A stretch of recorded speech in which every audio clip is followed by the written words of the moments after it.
DC current পরিমাপ আর কখনোই ভুল হবে না। ডিসি মিটারের প্রথম কাজ হলো ডিসপ্লেতে পাওয়ার দেওয়া। ডিসপ্লেতে পাওয়ার দেওয়ার জন্য 4 থেকে 30 ভোল্ট পর্যন্ত যে কোনো অ্যাডাপ্টার ব্যবহার করতে পারেন। ফেজ এবং নিউট্রাল আমি এই ডিসপ্লেতে দিয়ে ডিসপ্লেটা চালু করে নিচ্ছি। দেখুন ডিসপ্লে চালু হয়ে গেছে। এবার আপনি যে লোড ব্যবহার করবেন সেটা ফ্যান, মোটর বা অন্য যে কোনো ডিভাইস হতে পারে। এখন আমি একটা ফ্যান নিয়ে নিচ্ছি। ফ্যানটা আমরা এখন চালাবো কি দিয়ে? নিশ্চয়ই কোনো ডিসি পাওয়ার লাগবে। এই ফ্যানে পাওয়ার দেওয়ার জন্য আমি একটা ব্যাটারি ব্যবহার করছি।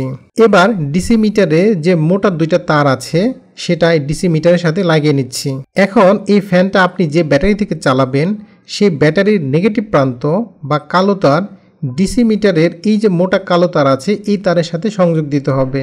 এখন এই ডিসি মিটারের মোটা যে লাল তারটি আছে সেটিও এখন নেগেটিভ হিসেবে কাজ করবে।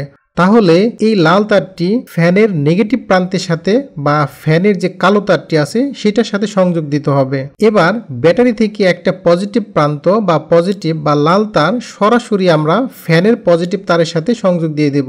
যেহেতু আমরা শুধু অ্যাম্পিয়ার পরিমাপ করব সেহেতু হলুদ তারের সংযোগ দেওয়ার কোনো প্রয়োজন নাই। এই ফ্যানটি যে ব্যাটারি থেকে পাওয়ার নিচ্ছে আপনি যদি সেই ব্যাটারির ভোল্টেজ পরিমাপ করতে চান তাহলে এই হলুদ তারটি প্রয়োজন হবে।